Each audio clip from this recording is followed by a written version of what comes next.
pernah dengar ungkapan kalau dunia ini adalah penjara bagi orang mukmin, tapi surga bagi orang kafir?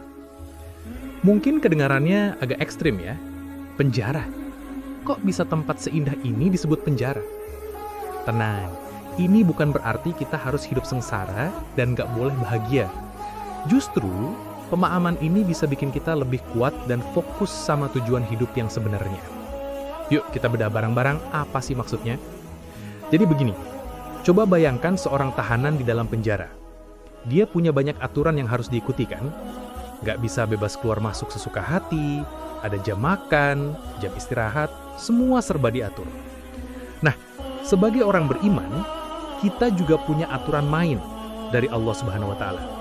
Kita punya Al-Quran dan Sunnah sebagai panduan. Ada hal-hal yang halal untuk kita lakukan, dan ada yang haram yang harus kita jauhi.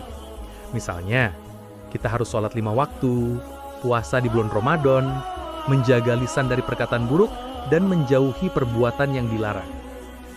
Keterikatan pada aturan inilah yang membuat dunia ini terasa seperti penjara jika dibandingkan dengan kebebasan tanpa batas yang akan kita rasakan di surga nanti. Di surga, tidak ada lagi kewajiban, yang ada hanya kenikmatan abadi. Lalu yang kedua, dunia ini penuh dengan ujian dan cobaan. Rasanya nggak ada ya, orang yang hidupnya mulus terus tanpa masalah. Kadang kita diuji dengan kesulitan ekonomi, kadang sakit, kadang kehilangan orang yang kita sayangi, atau bahkan diuji dengan kesenangan yang bisa melalaikan. Semua ini adalah bagian dari paket kehidupan di dunia. Allah berfirman dalam Al-Quran bahwa kita pasti akan diuji. Ujian ini fungsinya untuk menaikkan derajat kita di sisinya, menghapus dosa-dosa kita, dan menguji sejauh mana kualitas iman kita. Seperti seorang pelajar yang harus melewati ujian untuk naik kelas, kita juga harus melewati berbagai cobaan di dunia ini untuk meraih kelulusan yang gemilang di akhirat nanti. Jadi, saat kita menghadapi kesulitan, ingatlah bahwa ini adalah cara Allah untuk membuat kita semakin kuat dan dekat dengannya. Poin terpenting yang ketiga adalah kesadaran bahwa dunia ini hanyalah sementara. Coba deh kita renungkan, berapa lama sih rata-rata usia manusia? 60, 70, atau mungkin 80 tahun? Dibandingkan dengan kehidupan di akhirat yang abadi selamanya tanpa akhir, waktu di dunia ini ibarat setetes air di tengah lautan yang luas. Singkat banget.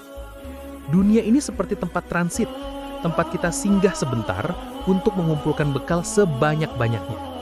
Bekal apa? Tentu saja bekal iman dan amal soleh.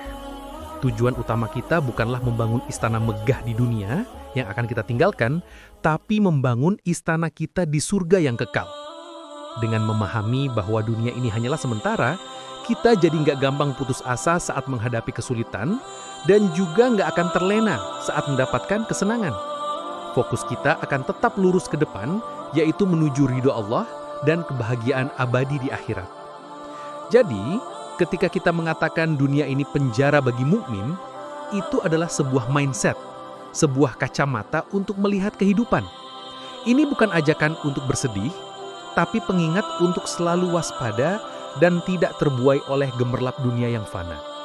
Dengan iman dan ketaatan sebagai kompas, setiap kesulitan yang kita hadapi akan terasa lebih ringan karena kita tahu ada hadiah besar yang menanti di ujung perjalanan. Kebahagiaan sejati dan abadi itu ada di akhirat. Dan dunia ini adalah ladang kita untuk menanam kebaikan demi memanen kebahagiaan tersebut. Semoga kita semua bisa melewati penjara sementara ini dengan baik dan lulus sebagai pemenang. Terima kasih sudah menyimak sampai akhir. Kalau kalian merasa video ini bermanfaat, jangan lupa untuk like, komen, dan share ke teman-teman kalian ya. Dan pastinya subscribe channel ini agar kita bisa terus belajar bersama. Sampai jumpa di video selanjutnya.